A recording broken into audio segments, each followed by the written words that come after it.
Chapter 29. Mind Building. I shall now briefly run over the mental faculties most necessary to be developed by the man who wishes to gain the dynamic qualities. I shall add a few words of advice regarding the development of each of the said faculties. 1. Continuity. This faculty has been so named by the phrenologists and defined as the faculty that enables a man to stick to it until it is done, that gives him patience to complete his task, that gives him stability. Its lack makes a man restless, changeable, shifting, disconnected, scattered, unstable, and unreliable. To cultivate this faculty, follow the threefold method in the direction of concentrating, dwelling upon, and sticking to a matter once undertaken, doing thorough work, and fighting to make a change. 2. Vitality.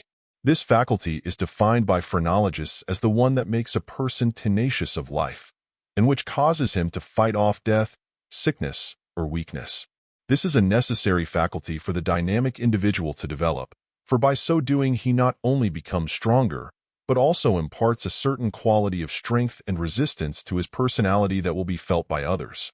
As an example, contrast the fight for life in an animal of the cat family, and then the lack of it in a sheep or rabbit, then think which of them is more respected and regarded in the world of animals. By all means cultivate that resolute fight for life that is manifested by all strong creatures. Try the threefold method along the lines of holding on to life and manifesting the will to live. 3. Combativeness. This phrenological faculty manifests in the direction of resistance, opposition, courage, boldness, defensiveness, defiance, spirit, self-protection, determination, let me alone, get out of my way, etc. It goes with all strong characters. It is true that its perversion renders one a nuisance and a quarrelsome and brawling person, and such state is to be avoided. But its absence makes of one a human doormat, and the world proceeds to wipe its feet on him. The dynamic individual must have this faculty well developed and also well controlled. It must be the case of the soft voice and the big stick, of which we have heard so much of late. The world loves the brave man and hates a coward. And this means mental bravery and mental cowardice, principally, in these days of mental struggle. By all means learn to stand up like a man, and looking the world firmly and calmly in the face, say in the words of the old verse, "Come one, come all, this rock shall fly from its firm base, as soon as I." Don't be a brawler, but don't be a weakling. Avoid the rabbit and sheep mental attitude. Develop this faculty by the threefold method, along the lines of debate, argument, mental conflict, mental resistance, asserting your individuality, insisting upon your rights, self-confidence, self-assertion, and I can and I will. 4. Destructiveness. This name is not well chosen, in my opinion, by the phrenologists, but I shall not attempt to change it here. It is used by them to indicate the faculty that manifests in determination to overcome obstacles, beating down resistance, brushing away barriers, making headway, pushing to the front, clearing away underbrush, pushing through the crowd, holding your own, etc. Its perversion renders one a hated man, and one who is not sufficiently regardful of the rights of others, and whom it becomes the duty of society to restrain. But still it is a quality that is needed by the dynamic individual, lest he allow himself to be walked over with impunity, outraged, and treated with contempt by the world, or which will cause him to be pushed aside and imposed upon. Its absence also causes one to be overcome with impotence when obstacles confront him, or resistance shows itself. Its absence causes one to be a whining I can't person, and also causes one to be too much subject to precedents, pretended authority, etc., and kills off his originality. To develop this faculty, use the threefold method along the lines of breaking new mental ground, striking out into new paths, breaking down barriers, overcoming restraint, holding your own, pushing to the front, even if you have to elbow the crowd, etc. 5. Acquisitiveness. This term is used by phrenologists to indicate that faculty which manifests in getting, acquiring, possessing, drawing to oneself, obtaining and securing desired things, etc. It may be perverted into miserliness, penuriousness, meanness, hoggishness, etc., but nevertheless its proper use and development is necessary. Unless one has a desire to have and hold, he will not be apt to make any progress in the world. One must want to get things before he will act energetically. And so far as money is concerned, while I freely admit the evils of an extreme greed and desire in this respect, yet I am just as fully convinced that a man must possess a certain amount of this money-wanting quality in order to make him an active center offeree. For when one wants money, he really wants the things that money buys. Money stands for nearly all that is necessary for a man's well-being and sustenance. Money in itself is nothing, and a man is a fool who loves or seeks it for itself. But it is also a symbol of almost everything else, and without it he can get practically nothing else. So, just as I think it justifiable and proper for a plant to desire and seek, and draw to itself the sustenance of the soil, air, water, and sunlight, so do I think it proper, desirable, and praiseworthy for a man to desire, and insist upon drawing to himself the proper sustenance of life. And money means just that, to the sane man, and nothing more.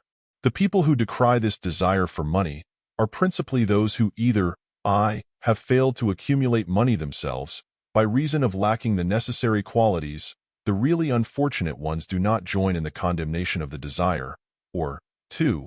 Those who have inherited money of which they did not know the labor, excitement, or satisfaction of making for themselves, and who therefore grow righteously disgusted at the money which they did not have to use their heads or hands to acquire. These people are like those who take no exercise and get indigestion at the sight of a good dinner, while those who have worked well come to the dinner with a good appetite and cannot understand the sick feeling of the others. It is a law of nature that makes both of these classes of people sick at the sight of that for which they have not worked, or 3.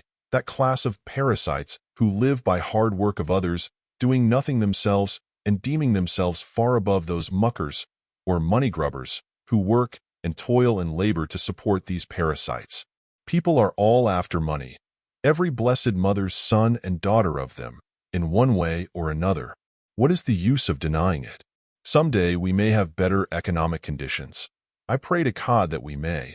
But until that time all of us must chase the nimble dollar to the best of our ability. For unless a man does this thing, then shall he not eat, nor be clothed, nor have shelter, nor books, nor music, nor anything else that makes life worth living for one who thinks and feels. Therefore I feel justified in saying to you, develop a normal degree of acquisitiveness if you wish to amount to anything in the world's work. Develop it by the threefold method, along the lines of realization of what it means and what it will do for you in this stage of the world's economic evolution. But don't be a hog. To be sure, while you're getting, get all you can, but give the other fellow a chance. Live and let live.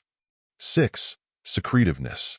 This is the name given by the phrenologists to that faculty that manifests as policy, tact, concealment, self-repression, self-restraint, etc.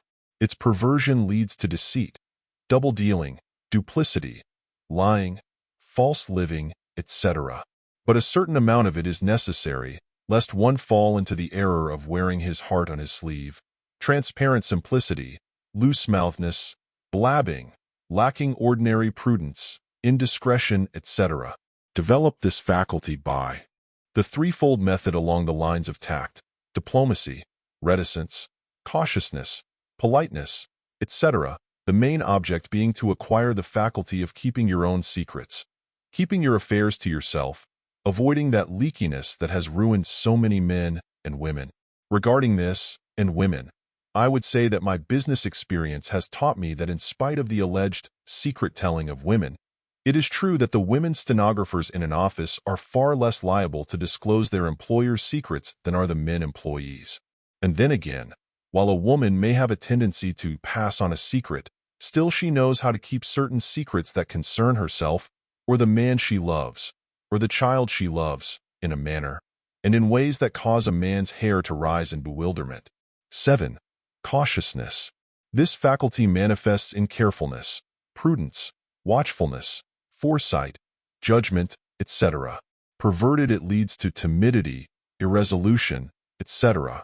But a certain amount of it is necessary.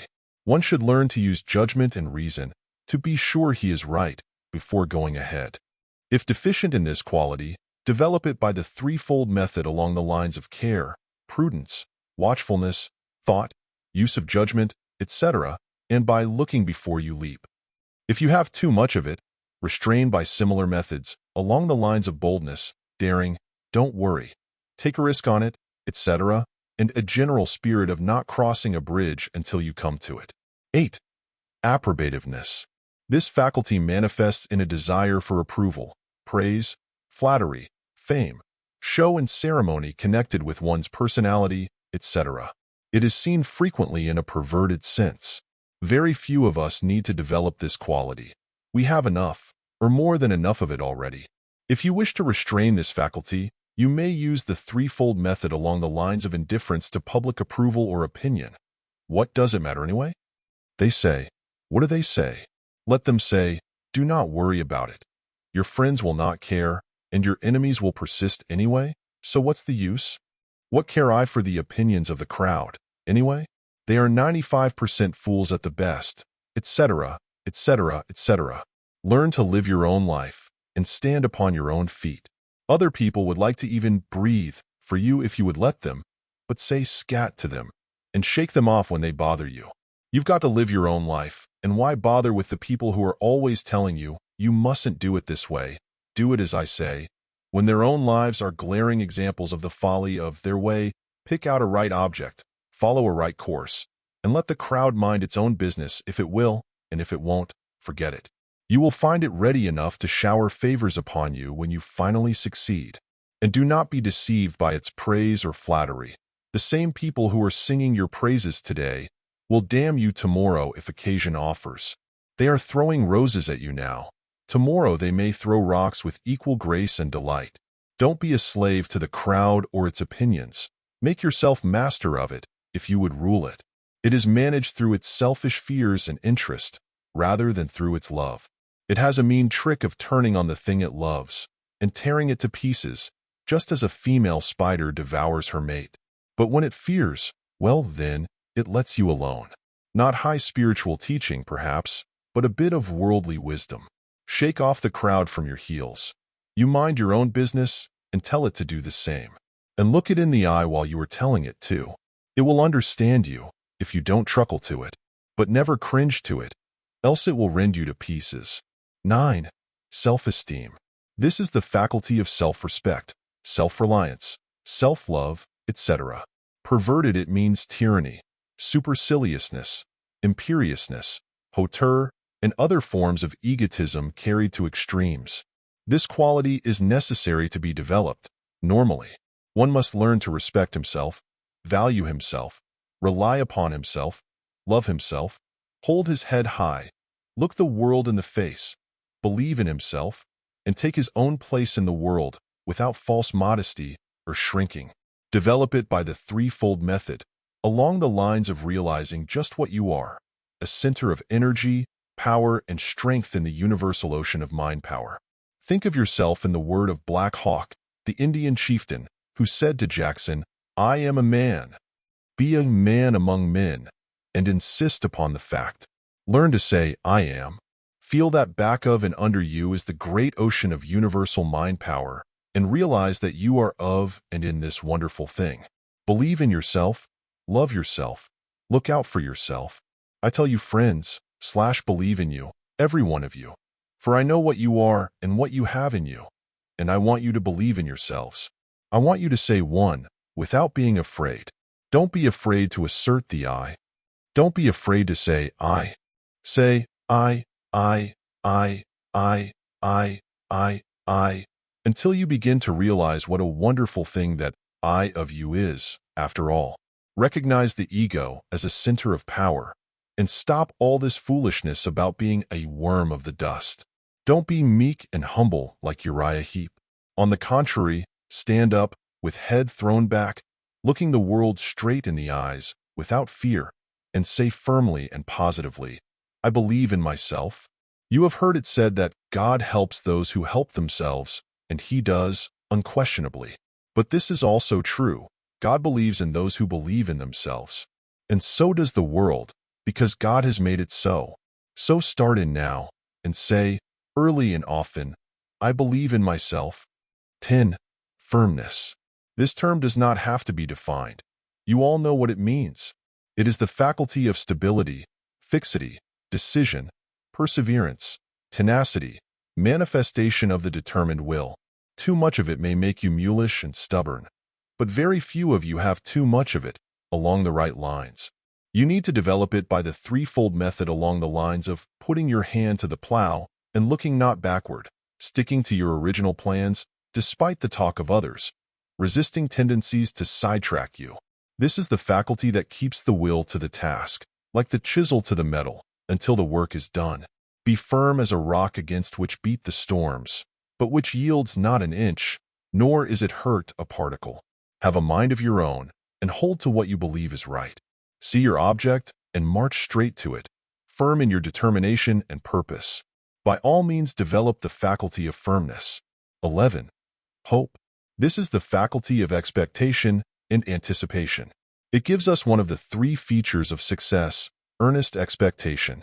You must believe in your success and must earnestly expect it. Cultivate hope and earnest expectation by all means. Be not a mere dreamer or visionary through excessive hope, but cultivate desire. Then develop earnest expectation, then will to act. Each of these features is necessary to the great three. Develop it by the threefold method, along the lines of looking on the bright side, visualization, looking aloft, not worrying, and belief in the efficacy of earnest demand accompanied by earnest work. Visualization is the greatest incentive to hope and earnest expectation. When you can see the thing done in your mind's eye, you have started to build in earnest. The rest is a mere matter of detail and work. 12. Mirthfulness. This is the faculty of humor. By all means cultivate the sense of humor.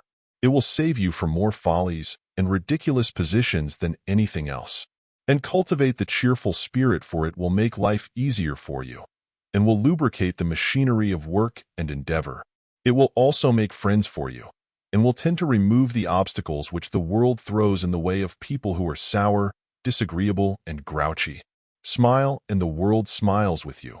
Frown, and you get a frown.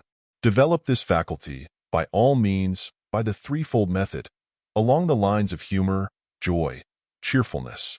And so, now I have called your attention to the faculties most prominent in the dynamic individual.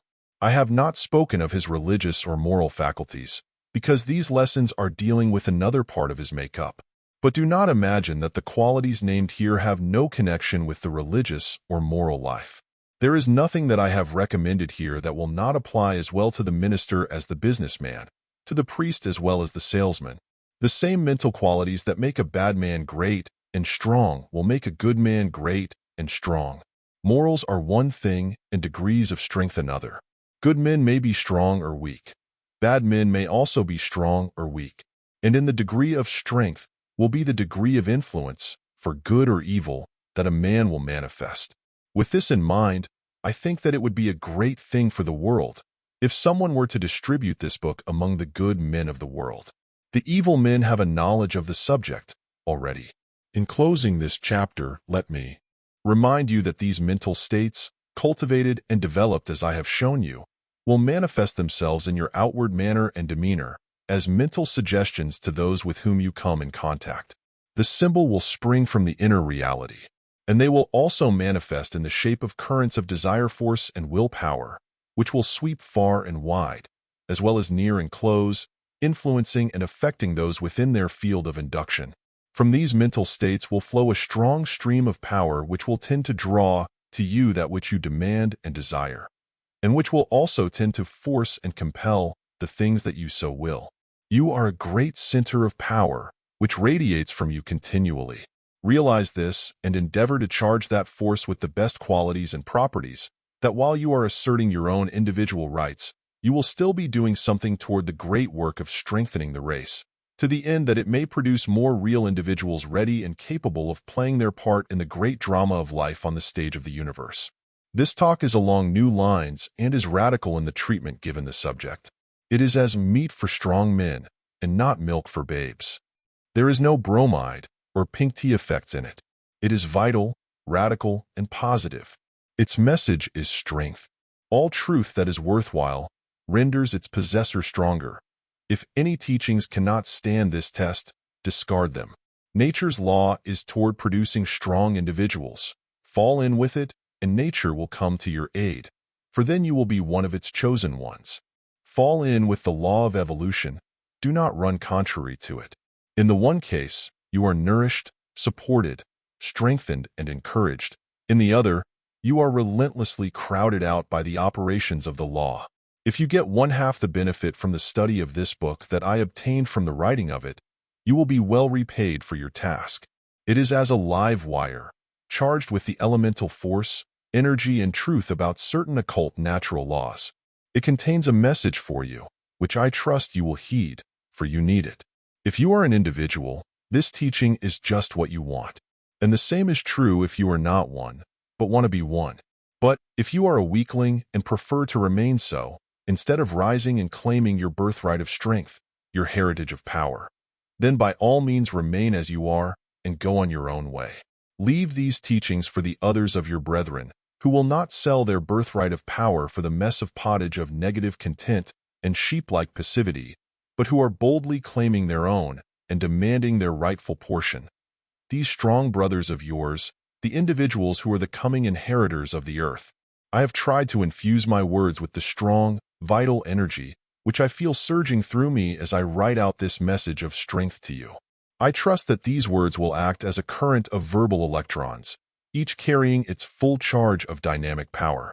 And I trust that each word will act to so fill you with the mind power that gave them birth, and will thus awaken in you a similar mental state, desire, and will to be strong, forceful, and dynamic, determined to assert your individuality in being and doing that which the universal creative desire and will is hoping that you will be and do. I send to you this message charged with the very dynamic vibrations of my brain, as it transforms and converts the mind power into thoughts and words. I send it to you, yes, you, who are now reading the words, with all the energy, force, and power at my command, to the end that it may pierce your armor of indifference, fear, and doubt, and I can't. And that reaching into your heart of desire, it may fill you with the very spirit of individuality, conscious egohood, perception of reality, and realization of the I. So that from hence on your battle cry will be changed, and you will plunge into the thick of the fight, filled with the berserker rage, like the Icelandic hero of old, and shouting your positive cry of freedom, I can, I will, I dare, I do. You will mow your way clear through the ranks of the horde of ignorance and negativity and reach the heights beyond. This is my message to you, the individual.